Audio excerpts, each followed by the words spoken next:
ತುಂಬ ಚೆನ್ನಾಗಿದೆ, ಮಾಡ್ಬೋದು, ಅಪ್ಪ ಮಗನ ಸಂಬಂಧ ಮಾಡು ಅಂತ ಅವರು ಸಪೋರ್ಟ್ ಮಾಡಿದಾಗ ಹೀರೋ ಯಾರು ಅಂತ ಸೆಲೆಕ್ಷನ್ ಮಾಡಿದಾಗ ದೇವರಾಜ್ ಸರ್ ಮನೆಗೆ ಹೋಗ್ಬಿಟ್ಟು ಕತೆ ಹೇಳು ಪ್ರಣಮ್ ಸಿಗ್ತಾರೆ ಅಂತ. ಪ್ರಣಮ್ ಸಿಕ್ಕಿದ್ರೆ ಖುಷಿಯಾಗಿರೋದು, ಆದರೆ ದೇವರಾಜ್ ಸರ್ ಸಿಕ್ಬಿಟ್ರು, ಅದೇ ಭಯ ಆಗಿದ್ದು. ಅದಕ್ಕೆ ಅವ್ರು ನನ್ನ ರೇಗಿಸಿದಷ್ಟೇ, ಹೆಂಗೆ ಕತೆ ಹೇಳಿದ್ರು ಹೆಂಗೆ ಕತೆ ಹೇಳಿದ್ರು ಅಂತ.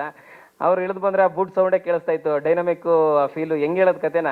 ಆದರೆ ಒಂದೇ ಒಂದು ತಲೆಬಾಗಿ ಹೇಳಿದ್ದು ಇಷ್ಟೇ, ಅಪ್ಪಾಜಿ ಐಟಮ್ ಸಾಂಗ್ ಇಲ್ಲ, ಫೈಟ್ ಇಲ್ಲ, ಕಮರ್ಷಿಯಲ್ ಎಲಿಮೆಂಟ್ ಜಾಸ್ತಿ ಇಲ್ಲ, ಒಂದು ಮಲಯಾಳಂ ಸಿನಿಮಾ ಅಂತಾರೆ ಎಲ್ಲರೂ, ಆ ಥರದ್ದೊಂದು ಫೀಲು ಪಿಕ್ಚರೈಸೇಷನ್ನು ಗ್ಯಾರಂಟಿ ಕೊಡ್ತೀನಿ, ಅಪ್ಪ ಮಗನ ಸಂಬಂಧ ಇರೋಂಥ ಕತೆ.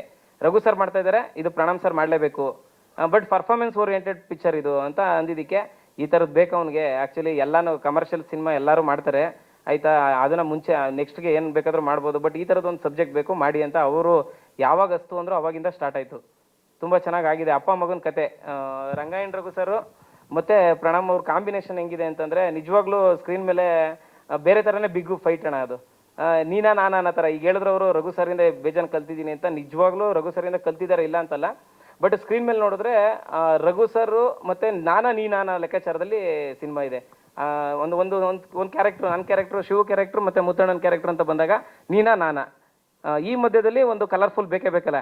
ಅವಾಗಲೇ ಹೇಳಿದ್ರಲ್ಲ ಟೈಮ್, ಅಣ್ಣ ಹೇಳಿದ್ರಲ್ಲ ಟೈಮ್ ಡಾಕ್ಟ್ರಿಗೆ ಹೆಂಗೆ ಸಿಗುತ್ತೆ ಟೈಮ್ ಲವ್ ಮಾಡೋಕ್ಕೆ ಅಂತ. ನಾವು ಟೈಮ್ ಕೊಟ್ಟಿಲ್ಲ ಅಣ್ಣ, ಲವ್ ಮಾಡೋಕ್ಕೆ ಟೈಮ್ ಕೊಟ್ಟಿಲ್ಲ, ಕಥೆಯಲ್ಲೇ ಲವ್ ಮಾಡಿಸ್ಬಿಟ್ಟಿದ್ದೀನಿ. ಈ ಟೈಮ್ ಕೊಟ್ಟರೆ ಏನಾಗುತ್ತೆ ನೋಡ್ಬೇಕಾದ್ರೆ ಇಲ್ಲಿ ಯಾಗು ತೆಗೀರಿ ಅಂದ್ಬಿಡ್ತಾರೆ ಕೆಲವು ಇದರಲ್ಲಿ. ಆ ಥರದ್ದು ಎಕ್ಸ್ಪೀರಿಯನ್ಸ್ ಆಗಿರೋದ್ರಿಂದ ಕಥೆಯಲ್ಲೇ ಲವ್. ಇಬ್ಬರು ಅಪ್ಪನ ಎದೆ ಮೇಲೆ ಸ್ಕೆಥೋಸ್ಕೋಪ್ ಬಿಟ್ಟು ಟ್ರೀಟ್ ಮಾಡ್ತಾ ಇದ್ರೆ ಮಗನಿಗೆ ಇಲ್ಲಿ ಎದೆ ಬಡಿತ ಸ್ಟಾರ್ಟ್ ಆಗಬೇಕು, ಈ ಥರ ಲವ್ ಸ್ಟಾರ್ಟ್ ಮಾಡಿಬಿಟ್ಟಿದ್ದೀವಿ. ಈ ಥರ ಶುರುವಾಗಿದ್ದದು.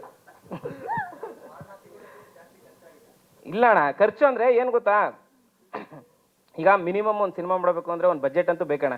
ಈಗ ಒಂದಂತೂ ಮಿನಿಮಮ್ ಅಂತೂ ಬೇಕೇ ಬೇಕು. ಬಟ್ ಇಲ್ಲಿ ಏನಂತಂದರೆ ನನಗೆ ಧೈರ್ಯ ಬಂದಿದ್ದೇನೆಂದರೆ, ಈ ಥರ ಆರ್ಟಿಸ್ಟು, ಈ ಥರ ಟೆಕ್ನಿಷಿಯನ್ಸು ಸಿಕ್ಕಿದ್ರೆ ಬಜೆಟ್ ನನ್ನ ಪ್ರಕಾರ ಇನ್ನೂ ಕಡಿಮೆ ಮಾಡ್ಬೋದು. 10 ಕೋಟಿ 5 ಕೋಟಿ ಸಿನಿಮಾ ಕನ್ನಡ ಇಂಡಸ್ಟ್ರಿಗೆ ನನ್ನ ಪ್ರಕಾರ ಹಂಗಲ್ಲ. ಅಂದರೆ ಇವ್ರಿಗೆ ಏನು ತಲುಪಬೇಕು ಅದು ತಲುಪೋದೆ ಪ್ರೊಡಕ್ಷನ್ ಅನ್ಸಿಂದ. ಬಟ್ ಟೆಕ್ನಿಷಿಯನ್ಸ್ ಕೇಳ್ತಿರೋದು ನಾನು. ಈಗೇನಾಗುತ್ತೆ ಸರ್, ಈಗ ಪ್ರಣಮ್ ಬಸ್ ನಾಳೆ ಶೂಟಿಂಗ್ ಇದೆ ಅಂತಂದರೆ ಇಲ್ಲ ಹಂಗಲ್ಲ ತಲುಪಬೇಕು, ಬಟ್ ಪೇಮೆಂಟ್ ವಿಚಾರದಲ್ಲಿ ತಲುಪಲೇಬೇಕು. ಬಟ್ ಈಗ ನಾನು ಹೇಳ್ತಿರೋದು ಏನಂದರೆ, ಈಗ ನಮ್ಮ ದುರಂತ ಏನಂದರೆ, ಈಗ ಹೇಳಿಲ್ವಾ ನಾಳೆ ಶೂಟಿಂಗ್ ಇದೆ ಅಂತಂದರೆ ಒಂದು ಲೊಕೇಶನ್ ಪರ್ಮಿಷನ್ ಸಿಕ್ಕಿರಲ್ಲ, ಶೂಟ್ ಮಾಡಬೇಕು. ಈಗ ವಾರಾಣಸಿಲಿ ಶೂಟ್ ಮಾಡ್ದು 5:30ಗೆ ಬರಬೇಕು, 5:30ಗೆ ಬಂದು ನೀನು, ಏಕೆಂದರೆ 3:30 4 ಗಂಟೆಗೆ ಸೂರ್ಯ ಹೋಗ್ಬಿಡುತ್ತೆ. ಬಟ್ 5:30ಗೆ ಬರಬೇಕು ಅಂದರೆ ಪ್ರಣಮ್ ಎಷ್ಟು ಗಂಟೆಗೆ ಮಲಗಿರ್ತಾರೋ ಅವ್ರ ಪರ್ಸ್ನಲ್ ಅದು, ಬಟ್ 5:30ಗೆ ಬರಲೇಬೇಕು. ಕೆಲವು ಹೀರೋಗಳನ್ನ ಕರ್ಕೊ ಹೋದಾಗ 10:30ಗೆ ಬಂದುಬಿಟ್ರೆ 4 ದಿನ ಶೂಟಿಂಗು 8 ದಿನ ಆಗುತ್ತೆ. ಈ ಥರದಲ್ಲಿ ಹೇಳ್ತಿರೋದು ಬಜೆಟು. ಅಣ್ಣ ಏನಿಲ್ಲ, ಬಿಫೋರ್ ಎರಡು ಪಿಕ್ಚರ್ ಬಿಫೋರ್ ದೊಡ್ಡ ಪಿಕ್ಚರ್ ಶೂಟ್ ಮಾಡಿದ್ರು. ಶೂಟ್ ಮಾಡೋಕ್ಕಿಂತ ಮುಂಚೆ ನಾವು ಅದು ನೋಡ್ಬಿಟ್ಟು ಶೂಟ್ ಮಾಡಲಿಲ್ಲ. ಕಥೆನೇ ವಾರಾಣಸಿಗೆ ಟ್ರಾವೆಲ್ ಆಗುತ್ತೆ. ಇದು ಅಪ್ಪ ಮಗನ ಸಂಬಂಧ ಕತೆ, ಬಟ್ ಕಥೆನೇ ಟ್ರಾವೆಲ್ ಆಗುತ್ತೆ ವಾರಾಣಸಿಗೆ. ಅದಕ್ಕೋಸ್ಕರ ನಾನು ಆಮೇಲೆ ಸುಮ್ಮನೆ ಎಲ್ಲೂ ಲೊಕೇಶನ್ಸ್ನ ಬೇರೆ ಬೇರೆ ಥರ ಯೂಸ್ ಮಾಡಿಲ್ಲ ನಾವು. ಏನಂತಂದರೆ ಇರೋ ಬಜೆಟಲ್ಲಿ ಏನು ಮಾಡ್ಬೋದು ಕಲರ್ಫುಲ್ಲಾಗಿ ಆ ಥರ ಮಾಡಿದ್ದೀವಿ. ಮತ್ತು ಕತೆಗೆ ತಕ್ಕಂಗೆ ಶೂಟ್ ಮಾಡಿದ್ದೀವಿ, ಕತೆಗೆ ತಕ್ಕಂಗೆ ವಾರಾಣಸಿಗೆ ಹೋಗಿದ್ದೀವಿ. ಅಲ್ಲೂ ಅಷ್ಟೇ ಜಾಸ್ತಿ ದಿನ ಶೂಟ್ ಮಾಡಿಲ್ಲ, ಎಷ್ಟು ಬೇಕು ಅಷ್ಟೇ. ದಾಡಿ ಇಲ್ಲಿಗೆ ಬಂದಿದ್ದೀವಿ, ಆ ಬ್ಲಾಕಲ್ಲಿ ಶೂಟ್ ಮಾಡೋಣ, ಈ ಬ್ಲಾಕಲ್ಲಿ ಶೂಟ್ ಎಡಿಟಿಂಗಲ್ಲಿ ನೋಡ್ಕೊಳ್ಳೋಣ, ಈ ಥರದ್ದೆಲ್ಲ ಏನಿಲ್ಲ. ಎಷ್ಟು ಇದೇ ಬೇಕಾ ಇದೆ, 3 ಗಂಟೆಗೆ ಮುಗಿದ ಶೂಟಿಂಗ್ 3 ಗಂಟೆಗೆ ಪ್ಯಾಕಪ್ ಹೋಗಿ ಮಲಗೋದು, ತಿರ್ಗಾ ಬೆಳಗ್ಗೆ ಶೂಟ್ ಮಾಡೋದು, ಈ ಥರದ್ರಲ್ಲೇ ಶೂಟ್ ಮಾಡಿದ್ದೀವಿ. ಅವಶ್ಯಕತೆ ಇದೆ, ಈ ಪಿಕ್ಚರ್ಗೆ ಅವಶ್ಯಕತೆ 100% ಇದೆ.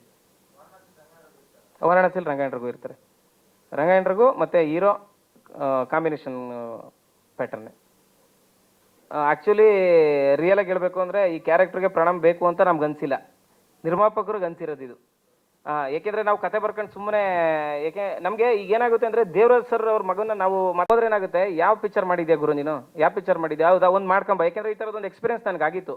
ಒಂದು ದೊಡ್ಡ ಮನೆದು ಒಬ್ಬ ಹುಡುಗನಿಗೆ ನಾನು ಕತೆ ಹೇಳಿ ಲಾಂಚ್ ಮಾಡಬೇಕು ಅಂತ ಆಗಿತ್ತು. ಅವ್ರ ತಂದೆ ಹೇಳಿದ್ರು ನನಗೆ, ನೀನು ಕತೆನೂ ಚೆನ್ನಾಗಿದೆ, ಟೈಟ್ಲು ಚೆನ್ನಾಗಿದೆ, ಎಲ್ಲ ಚೆನ್ನಾಗಿದೆ, ಬಜೆಟ್ ಪ್ರೊಡ್ಯೂಸರ್ ಕೂಡ ಚೆನ್ನಾಗಿದ್ದಾರೆ, ಬಟ್ ಫಸ್ಟ್ ಪಿಕ್ಚರ್ ನೀನು ಯಾವುದಾದ್ರೂ ಒಂದು ಚಿಕ್ಕದು ಮಾಡ್ಕೊಂಬ, ಆಮೇಲೆ ನೋಡೋಣ ಅಂತ ಹೇಳಿದರು.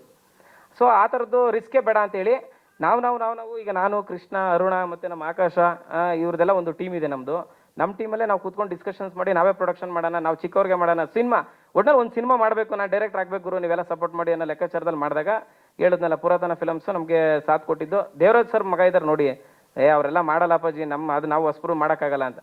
ಸರ್ ನೀವು ನಂಬ್ತಿರೋ ಬಿಡ್ತಿರೋ, ನಾನು ಅಲ್ಲಿ ಒಂದು ಫೋನ್ ಮಾಡಿದೆ ಪ್ರಣಮ್ಗೆ, ಟಕ್ ಅಂತ ರಿಸೀವ್ ಮಾಡಿದ್ರು, ಆಯ್ತಾ, ಟಕ್ ಅಂತ ಮೆಸೇಜ್ ಆಗ್ತಿ ಇಷ್ಟು ಗಂಟೆಗೆ ಬರ್ತೀನಿ ಅಂತ. ಅದಕ್ಕೆ ರಿಪ್ಲೈ ಮಾಡಿದ್ರು. ಪ್ರೊಡ್ಯೂಸರ್ಗೆ ಒಂದೇ ಮತ್ತಂದೆ, ಗುರು ಅಂಬಲಾಗಿರಬೇಕು ಹುಡುಗ, ತುಂಬ ಚೆನ್ನಾಗಿ ಗೊತ್ತಿಲ್ಲ ನನಗೆ, ಹೋಗಿ ಬರ್ತೀನಿ ಮನೆಗೆ, ನಾನು ಕತೆ ಹೇಳ್ತೀನಿ ಅಂತ.